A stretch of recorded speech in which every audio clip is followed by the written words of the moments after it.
আজকে আমরা এমন একজন মানুষকে নিয়ে কথা বলবো যিনি বাংলাদেশ ক্রিকেটের সাংবাদিকতায় একটি নতুন ধারা তৈরি করেছেন। তিনি কোনো খেলোয়াড় নন, কোচও নন, কিন্তু তার প্রতিটি কথা, প্রতিটি বিশ্লেষণ লক্ষ লক্ষ ক্রিকেট প্রেমীর মনে ঝড় তোলে। তিনি হলেন আমাদের সবার পরিচিত রিয়াসাত আজিম, যিনি সোজা কথা সহজভাবে বলতে ভালোবাসেন, যিনি বাংলাদেশ ক্রিকেট বোর্ডের বিসিবির সামনে এমন সব প্রশ্ন রাখেন যা হয়তো আমরা অনেকেই মনে মনে ভাবি, কেন তার ভিডিওগুলো এত জনপ্রিয়, কেন তিনি এত কম সময়ে এত মানুষের ভালোবাসা পেয়েছেন। আজকের ভিডিওতে আমরা রিয়াসাত আজিমের সাংবাদিকতার সেই অজানা অধ্যায়গুলো তুলে ধরবো, আর সেই আলোচিত বিপিএল এর ঘটনা থেকে শুরু করে বিসিবিকে নিয়ে তার সাহসী প্রশ্নগুলো পর্যন্ত সবকিছুই থাকছে এই ভিডিওতে। তো তোমরা যারা আমার চ্যানেলে নতুন, তোমরা অবশ্যই আমার চ্যানেলটি সাবস্ক্রাইব করে ভিডিওটি শুরু করে চলো। রিয়াসাত আজিমের উত্থান।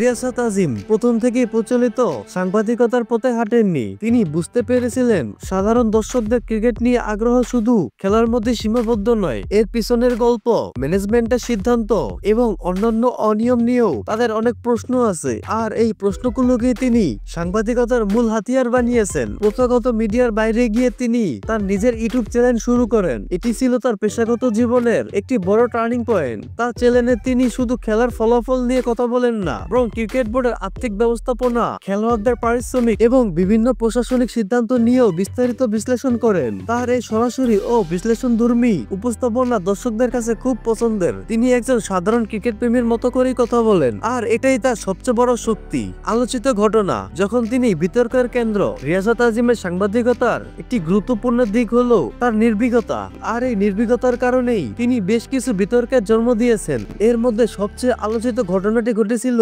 বিপিএল এর একাদশ আসরে একটি প্রেস কনফারেন্সে তিনি প্রশ্ন করতে গিয়ে বাধা পেয়েছিলেন বলে অভিযোগ করেন। এই ঘটনাটি শুধু একটি প্রেস কনফারেন্সে সীমাবদ্ধ ছিল না, তিনি তার ইউটিউব চ্যানেলে এই বিষয়ে একটি ভিডিও প্রকাশ করেন, যেখানে তিনি তার ক্ষোভ প্রকাশ করেন। এই ঘটনাটি তাকে একজন সাহসী সাংবাদিক হিসেবে পরিচিত করে তোলে, যিনি অন্যায়ের প্রতিবাদ করতে ভয় পান না। এছাড়াও তিনি জুলাই আন্দোলন নিয়েও কথা বলেছেন। তিনি প্রায়শই বাংলাদেশ ক্রিকেট বোর্ডের বিভিন্ন সিদ্ধান্ত নিয়ে প্রশ্ন তোলেন, যেমন বোর্ডের আর্থিক সচ্ছলতা নিয়ে তার প্রশ্ন, ক্রিকেটারদের সুযোগ সুবিধা নিয়ে তার উদ্যোগ এবং বোর্ডের প্রশাসনিক দুর্বলতা নিয়ে তার সমালোচনা। সবকিছুই তাকে খবরের শিরোনামে নিয়ে আসে। তার প্রভাব।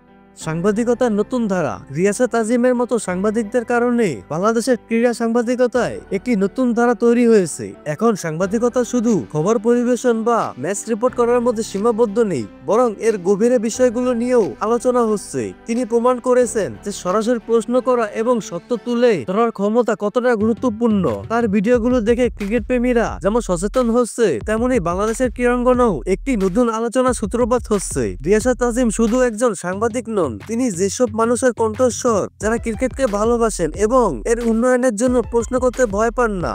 তো বন্ধুরা, এই ছিল রিয়াসাত আজিমকে নিয়ে আমাদের বিশ্লেষণ। তিনি বাংলাদেশ ক্রিকেট সাংবাদিকতায় এক নতুন দিগন্ত উন্মোচন করেছেন। তার সাহস, তার স্পষ্টভাষিতা এবং তার অনুসন্ধানী মানসিকতা তাকে সবার থেকে আলাদা করে তুলেছে। আশা করি তার এই পথ চলা ভবিষ্যতে আরো অনেক সাংবাদিককে অনুপ্রাণিত করবে। যদি রিয়াসাত আজিমকে নিয়ে তোমার কোনো মতামত থাকে তাহলে কমেন্ট বক্সে জানাতে ভুলবে না। আর তুমি যদি রিয়াসাত আজিমের একজন ফ্যান হয়ে থাকো তাহলে অবশ্যই চ্যানেলটি সাবস্ক্রাইব করে দিও। ভিডিওটি ভালো লাগলে একটি লাইক এবং শেয়ার করো। খেলার সাথে থাকার জন্য ধন্যবাদ। পরবর্তী ভিডিও তুমি কোন সাংবাদিক বা কোন খেলোয়াড়কে নিয়ে চাইলে অবশ্যই কমেন্ট করে জানিও। দেখা হবে পরবর্তী ভিডিওতে। ততক্ষণ পর্যন্ত ভালো থাকো, সুস্থ থাকো। আল্লাহ হাফেজ।